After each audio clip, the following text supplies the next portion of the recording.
तो नमस्कार दोस्तों, आप सभी का एक बार फिर से स्वागत है हम सभी के परिवार एसएल स्टडी में।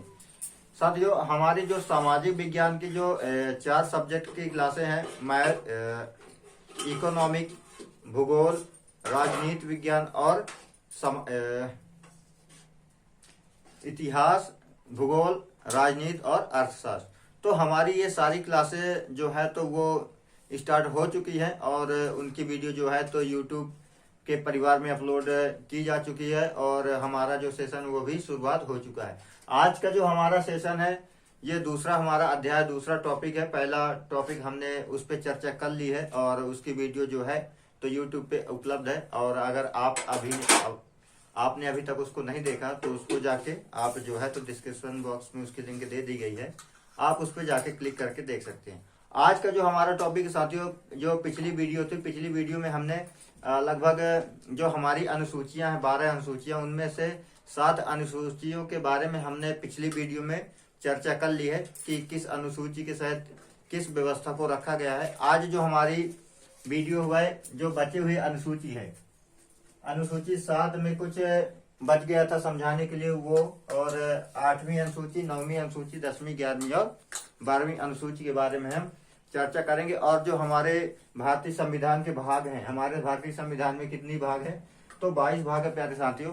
उनमें से आज हम भाग 1 पे चर्चा करने वाले हैं कि जो भारतीय संविधान में जो 22 भाग में जो पहला भाग है उस पे आज हम इस वीडियो में जो है तो चर्चा करेंगे।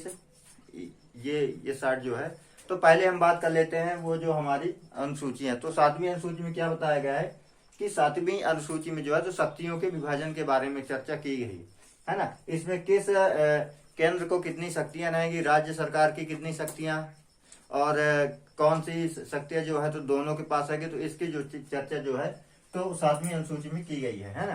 तो इसमें जाकर बात करें 7वीं अनुसूची में तो संघ सूची, राज्य सूची, समवर्ती सूची और अवशिष्ट सूची। तो इसमें कौन कौन से विषय, कितने विषय इसमें शामिल किए गए थे, तो आज हम इसी के बारे में चर्चा करेंगे।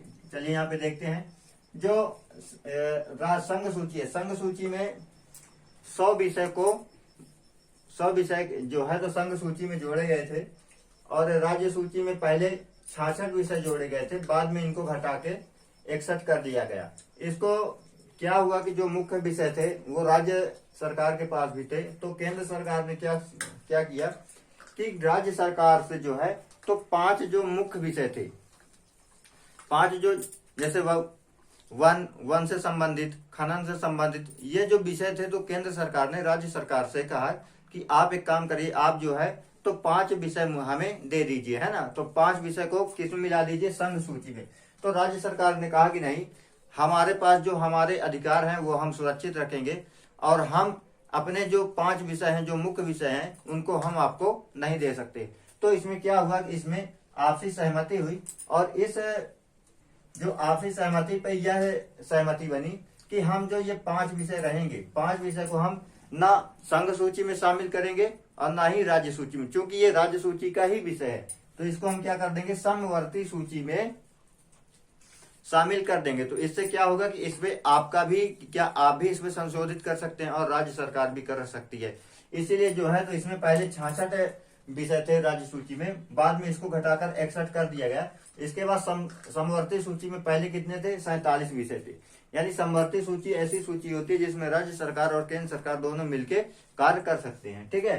तो इसमें फिर क्या, इसमें तो जो 5 अनुसूचियां थी, 5 विषय थे, विषय, तो 5 विषय को निकाल कर इसमें कर दिया गया, यानी 47 में कर दिया गया। और जब 47 में 5 विषय को जोड़ दिया गया तो कितने विषय हो गए, ये 52 विषय हो गए। तो यह किसमें था, 7वीं अनुसूची में शक्तियों के विभाजन के बारे में बात की गई। चलिए, मैं आशा करता हूँ आपको क्लियर हो गया होगा। अब हम बात करें 8वीं अनुसूची में। तो 8वीं अनुसूची में जो है तो भाषा से संबंधित विषय को रखा गया था। पहले जब हमारा भारतीय संविधान बना तो भारतीय संविधान में टोटल, जब हमारा भारतीय संविधान बन के लागू हो गया 26 जनवरी 1950 को, तो फिर उसमें क्या 14 भाषाओं को जोड़ा गया था। उसके बाद संविधान को में संशोधन करके आज अगर हम बात करें वर्तमान में हमारे संविधान में कितनी भाषाएं हैं, 22 भाषाएं बोली गई है। कुछ और भाषाओं को भी जोड़ा जाएगा उस पर जो है, तो संविधान में जो धीरे धीरे मंथन हो रहा है। ठीक है, ये किसमें कहा गया है? 8वीं अनुसूची में। 9वीं अनुसूची में प्यारे साथियों भूमि सुधार। तो हमारे संविधान में जो सबसे पहले संशोधन हुआ तो वह ये भूमि सुधार को जो है, पहले 8 ही अनुसूचियां थी, बाद में ये 4 अनुसूचियों को जो है तो संविधान बनने के बाद इनको जोड़ा गया था। ठीक है, 9वीं अनुसूची में जो है तो भूमि सुधार से संबंधित विषय में चर्चा की गई।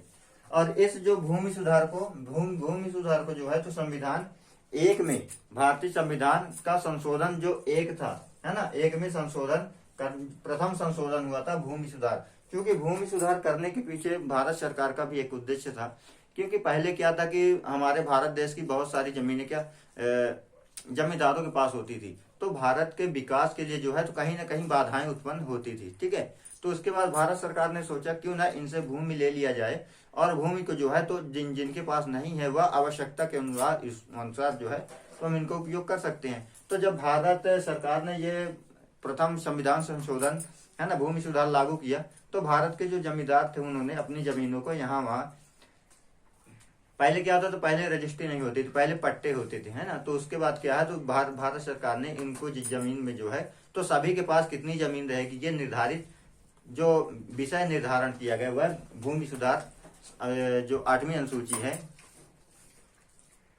9वीं अनुसूची है, उस पर जो है तो बताया गया। तो 9वीं अनुसूची के तहत जो है तो भूमि सुधार से संबंधित विषय जोड़ा गया था। ये पूरी जो जानकारी है वह उन अनुसूची में वर्तमान में भी उपलब्ध है, लेकिन उसके लिए आपको जो है तो जानकारी के लिए सर्च करना पड़ेगा कि भारतीय संविधान के अनुसूची 9 में भूमि सुधार से संबंधित क्या क्या प्रावधान किए गए हैं, किनके पास कितनी जमीनें रहेंगी, कौन सी जमीन किस उपयोग में आई, ये सारी व्यवस्था जो है तो 9वीं अनुसूची में बताई गई है। ठीक है, अगर हम बात करें 10वीं अनुसूची, तो 10वीं अनुसूची में बताया गया कि दल बदल, यह जो लागू हुआ था, यह 52वां संविधान यानी जो भारतीय संविधान का संशोधन हुआ था, 52वें संविधान संशोधन अधिनियम के जो तहत जो है तो 10वें यानी दल बदल को जोड़ा गया था। अब हम प्यारे साथियों बात करें इस दल बदल की, तो देखिए ये इसका भी होना बहुत जरूरी था।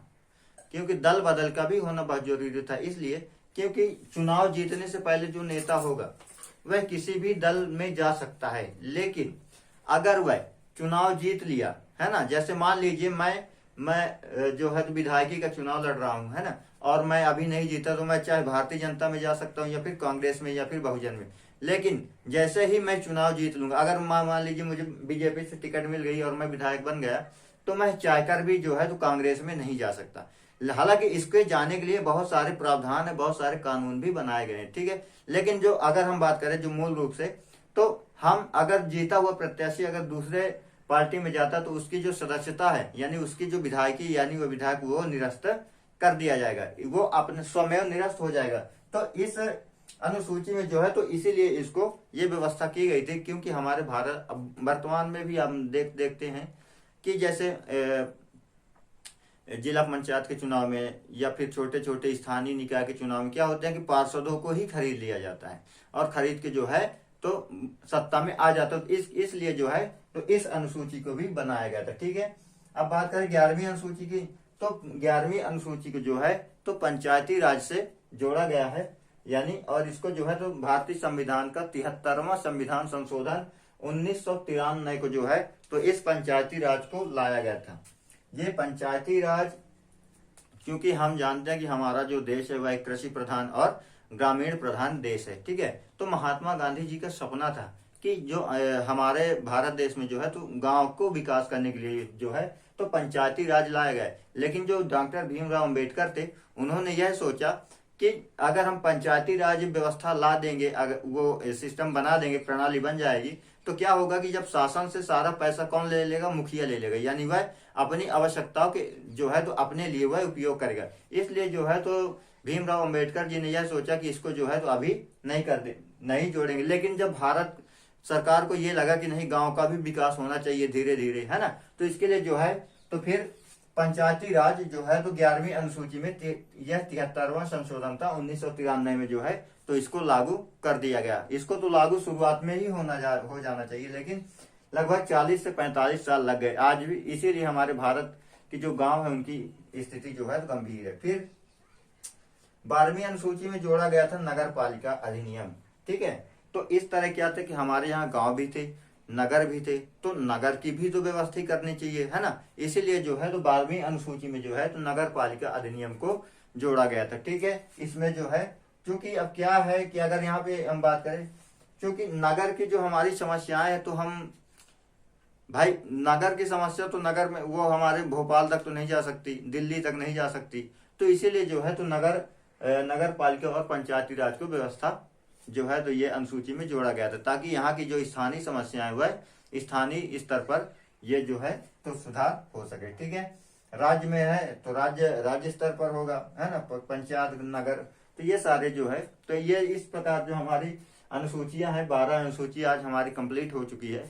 जो अगला भाग हमारा जो है तो भारत के जो 22 भाग हैं संविधान के, तो उस पर जो है तो हम चर्चा करेंगे। और आज के विषय में जो है तो 22 भागों का जो पहला भाग है, भाग 1, संघ और राज्य क्षेत्र, यानी हमारा भारत और उसके राज्य के क्षेत्र, इन ये सारी जो यानी हर राज्य का कितना क्षेत्र होगा, कितना क्षेत्रफल होगा, है ना, उसकी सीमा किस राज्य से कहां लगेगी, है ना, ये सारी जो व्यवस्था जो है तो वह भारतीय संविधान के 22वें भाग में जो पहला भाग है उसमें ये सारी व्यवस्थाएं की गई, ये सारी जानकारियां दी गई। और इस भाग के तहत कितने अनुच्छेद है? 4 अनुच्छेद है, अनुच्छेद 1, 2, 3 और 4। आज हम इन्हीं अनुच्छेदों के बारे में चर्चा करेंगे इस विषय में। ठीक है, तो देखते हैं। जो पहला अनुच्छेद क्या कहता है कि भारत यानी संघ यानी यूनियन, भारत क्या है? यूनियन है।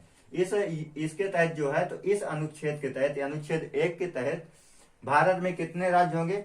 28 राज्य होंगे और 8 यूनियन टेरिटरी यानी केंद्र शासित प्रदेश। तो आज जब हमारा संविधान लागू हुआ तो पहले 28 राज्य थे। ठीक है, फिर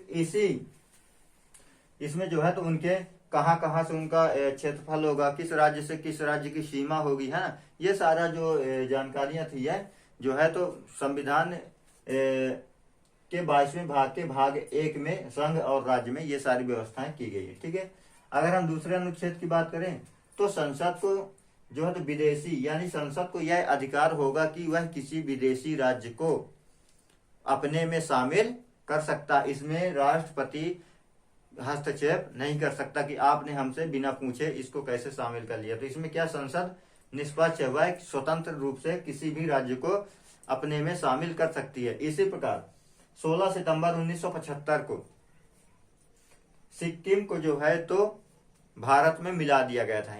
यह भारत का कौन सा राज्य था? 22वां भाग था।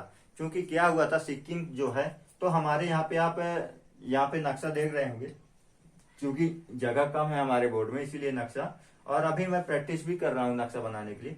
तो यहाँ पे आप देख सकते हैं ये जो चीन है, ये चीन, क्योंकि चीन हमसे भी क्षेत्रफल में बड़ा है ना, और इस चीन ने क्या किया कि तिब्बत पे जबरन क्या कर लिया, इसने कब्जा कर लिया और इसको जो है तो अपने में मिला लिया। 1959 में ये है तो तिब्बत को इसने मिला लिया। क्योंकि सिक्किम राज्य क्या था, यह स्वतंत्र था। तो जब इस सिक्किम ने सोचा कि ये तो भाई चीन मिला रहा है ना, तो ऐसा दिन आएगा कि ये हमको भी मिला लेगा। तो इसने जो सिक्किम के राजा थे, है ना, वहां की जो सरकार थी, उसने भारत सरकार से मदद मांगी कि आप एक काम करिए, आप हमें अपने में मिला लीजिए और हम आपसे मिलना चाहते हैं। लेकिन और बोला कि हम सुने हैं, मतलब ऐसा बोलते हैं कि भारत बहुत ही अच्छा राज्य और हमारा भारत बहुत अच्छा देश था। तो उन्होंने यह कहा कि पहले हम आपके यहाँ आके देखेंगे, रहेंगे सहेंगे, है ना, यहाँ के वातावरण देखेंगे कि यहाँ पे कैसा माहौल है। तो भारत सरकार ने कहा कि आप एक काम करिए, 1 साल या 2 साल हमारे यहाँ रह लीजिए, फिर आपकी अगर इच्छा होगी तो आप मिल जाइएगा। तो यहाँ के लोग तो घूमे, अपने भारत का कल्चर देखे, वातावरण देखे, है ना, माहौल देखे, यहाँ के लोगों को देखा तो बोले कि हाँ यहाँ के लोग अच्छे हैं। तो पहले क्या हुआ कि अनुच्छेद 35 के तहत क्या है कि सिक्किम को सह राज्य बनाया गया, यानी उसको राज्य नहीं बनाया गया, उसको सह राज्य बनाया गया। ठीक है, फिर क्या हुआ कि 36वें संशोधन के तहत, यानी 36वें अनुच्छेद 36 के तहत जो है तो राज्य को सिक्किम को क्या है कि भारत का अभिन्न अंग बना दिया गया। और यह जो है तो 16 सितंबर 1975 को जो है तो सिक्किम भारत का कौन सा राज्य बना हुआ? 22वां राज्य बना। ठीक है, ये हमारे भाग 1 के अनुच्छेद 2 में यह वर्णित किया गया है। ठीक है, तो इस प्रकार जो है तो जो हमारी संसद है वह किसी भी विदेशी राज्य को अपने में यानी भारत में शामिल कर सकती है। फिर अगर हम बात करें अनुच्छेद 3 की, तो संसद क्या है कि किसी भी राज्य की सीमा में परिवर्तन कर सकता है। इसमें राज्य भी हस्तक्षेप नहीं कर सकता। संसद स्वतंत्र है, वह चाहे तो अलग से भिन्न प्रदेश बना सकती है ना, वह अलग से जो है तो मध्य प्रदेश के 2 टुकड़े कर सकती है, पंजाब के 2 टुकड़े, किसी भी राज्य के वह जो है तो उसके क्षेत्रफल में या राज्य में परिवर्तन कर सकती है। इसमें कोई भी किसी भी प्रकार की आपत्ति स्वीकार नहीं होगी। इसी अनुच्छेद के तहत जो है तो छत्तीसगढ़ को मध्य प्रदेश से अलग कर दिया गया, उत्तराखंड को उत्तर प्रदेश से अलग कर दिया गया है ना, पंजाब को हरियाणा से अलग कर दिया गया। तो इसी अनुच्छेद को वो जो है तो उपयोग में करके ये सब कर दिया गया। फिर क्या अनुच्छेद 300, इसमें जो है तो अनुच्छेद 4 में जो है तो 368 के बारे में जानकारी दी गई कि संसद जो है तो शक्ति बनाने की स्वतंत्रता, यानी संसद जो है संसद को कानून बनाने की स्वतंत्रता है। संसद कोई भी कानून बना सकती है, लेकिन संविधान के दायरे में रहकर ही वह कानून बना सकती है। तो हमने देखा, आज हमने 4 जो अनुसूचियां थी बची थी उनको पढ़ा, भाग 1 में अनुच्छेद 4 और ये सारी जानकारियां पढ़ी, और मैं आशा करता हूँ आपको पूरी वीडियो समझ में आई होगी। और फिर मिलेंगे एक नई वीडियो के साथ और भारतीय संविधान के भाग 2 के साथ। तब तक के लिए जय हिंद, जय भारत।